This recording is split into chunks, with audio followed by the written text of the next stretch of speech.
Bonjour à toutes et à toutes, c'est Asmoka, on se retrouve aujourd'hui pour une nouvelle vidéo collection. Aujourd'hui je vais vous parler d'une collection particulière, il s'agit de la collection des Cosmic Shell Star Wars, on appelle ça aussi des jetons Star Wars. C'était offert à la caisse des Leclerc à chaque fois que vous avez 15 euros d'achat. Donc c'était sous forme de petits paquets et puis on vous les offrait et puis dedans il y avait deux jetons à chaque fois. Il fallait en collectionner 53 donc il y en avait quand même un paquet. Et pour petite info, ça a été édité par Brand Loyauty, si je me trompe pas. Non, c'est écrit là, Brand Loyauty. C'est une boîte aux Pays-Bas. Voilà, petit truc. Et puis comme je vous ai dit, Leclerc. Donc le classeur en fait coûtait 2,99 je crois. J'ai galéré à le trouver parce que ils étaient très vite en rupture de stock dans mon coin. Donc voilà, c'est pour vous dire comme quoi les gens se sont jetés dessus. Il en restait très peu. Donc je vais tout vous montrer les jetons en détail et vous montrer un peu comment est fait le classeur. Alors, nous avons donc cette introduction sur Star Wars qui parle un peu de comment est né Star Wars, tout ça. Ensuite, nous commençons donc avec une première photo. Je vais essayer de bien cadrer ça. Voilà, une première photo.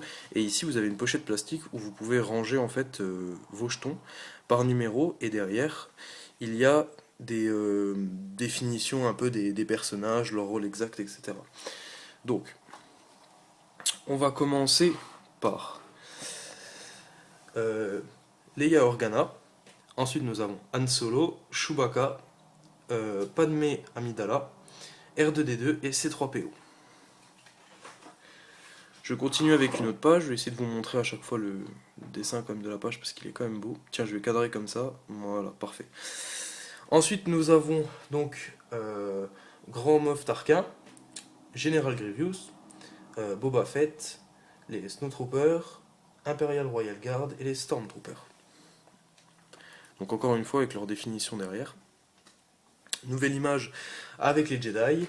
Donc Obi-Wan Kenobi, Mace Windu, Ayla Secura, Yoda, Luke Skywalker ainsi que Kim Jong-un. Voilà, donc encore une fois les définitions. J'aime bien cette image, je la trouve vachement belle avec Dark Vador. Là.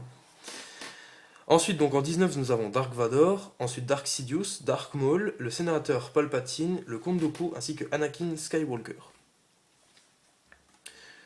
Continue avec les personnages un peu annexes qui sont apparus au fil des épisodes.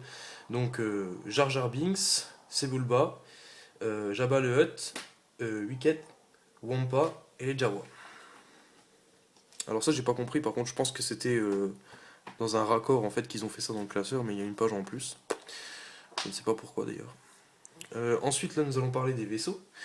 Donc nous avons comme vaisseau le Faucon Millennium, l'étoile de la mort, le chasseur T, X-Wing, l'Imperial Star Destroyer, pardon, Naboo Royal Starship.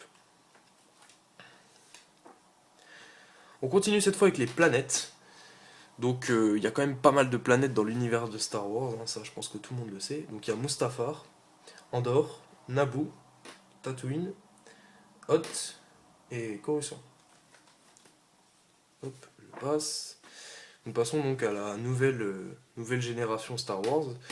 Donc il y a Poe Dameron, C3PO et R2D2. Donc je pense que ça c'était un peu un rajout qu'ils ont fait quand ils ont vu qu'ils n'avaient pas les 53 parce qu'il y a quand même quelques personnages qui apparaissent plusieurs fois. Nous avons un T-Fighter, Chewbacca, un Stormtrooper et un Flametrooper.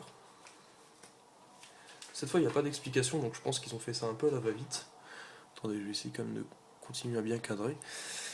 Cette image je la trouve vraiment belle, donc avec les fameux Flametroopers. Ensuite, donc le nouveau méchant, pardon, nous avons Kylo Ren, un autre Stormtrooper, Captain Phasma, Rey, Finn et BB-8. Voilà. Donc en fait, c'est comme ça que se termine l'album, tout simplement. Et à la fin, nous avons ceci. Donc ceci, moi, je ne l'ai pas détaché. Ouais, c'est encore attaché. Il s'agit en fait du plateau de jeu pour jouer, en fait, tout simplement avec les jetons, car en fait, derrière chaque jeton, pardon, il y a des défis et des actions ainsi que la définition du personnage mais plus complet sur l'espèce, sur le lieu d'habitation, sa taille principalement. Ce sont des informations quand même assez importantes parce qu'on ne les a pas vues jusqu'à présent dans d'autres collections. Et il y a ensuite la collection complète, donc là où vous voyez tous les jetons. Moi j'ai vraiment tout fait pour éviter de cocher, pour abîmer justement le papier du classeur. Et je n'ai pas décollé le plateau de jeu de telle façon que je me dis que dans 10 ans, je l'ai encore en parfait état. Donc voilà. C'était une petite vidéo rapide hein, sur la collection complète. J'espère qu'elle vous a plu. N'hésitez pas à vous abonner à ma chaîne pour les personnes un peu fans de tout ce qui concerne l'univers geek, que ça soit, enfin j'aime pas trop ce mot, mais que ça soit les jeux vidéo en général, ou trouver des bonnes affaires. Je parle énormément de bonnes affaires sur ma chaîne. On parle un peu de tout et de rien, voilà, entre amis, et puis voilà. N'hésitez pas à vous abonner, à mettre un pouce bleu, et puis je vous dis à la prochaine les amis. Ciao.